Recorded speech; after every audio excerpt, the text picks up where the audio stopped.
بعض الناس كيقولوا نديرو علاش نرجع. لا، بنادم الا مشى ما باقيش غيرجع، الا مات ما باقيش غيرجع. خص داكشي اللي عطاه الله ياكلو. واحد ثلاثة ضياف ضروري يجيو عند بنادم. واخا ما تعول عليهم غيجيو عندك هاد ثلاثة ضياف. هاد الضياف اشنا هما؟ واحد شكون هو؟ واحد القدر، وواحد ملك الموت، وواحد الرزق. هاد ثلاثة دايما نعول عليهم. وكان بنادم خص ياكل داكشي اللي عنده. لحقاش واحد السيد مسكين ما عنده والو، دريويش، جاو عاود تاني عنده ثلاثة ضياف دقوا عليه. ملي خرج قال ليه واحد انا هو المال، قال ليه الثاني انا هو السعادة، قال ليه الثالث انا هو العلم.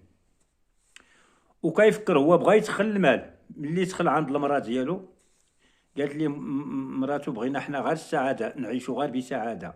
البنت عنده واحد البنت صغيره، قالت لي ابا انا بغيت نقرا، بغيت العلم. هو بغى الفلوس. كيفكر حتى عيا ومشى دار داكشي اللي قالت ليه مراتو. قالت لي شكون هو فيكم السعاده في هذوك الضياف؟ قال له غتدخل غير واحد فينا. قال لي قول للسعاده تدخل. ملي دخلت السعاده للدار كيتبعها المال وكيتبعها العلم. ملي كتكون الأسرة هانية ومسعدة كلشي كيتوفر. بنادم إلا عنده الفلوس ما عنده السعادة راه ما عنده والو. هاد السعادة هي كلشي في هاد الدنيا. خص بنادم دايما يفكر في السعادة ديالو. شكرا لكم.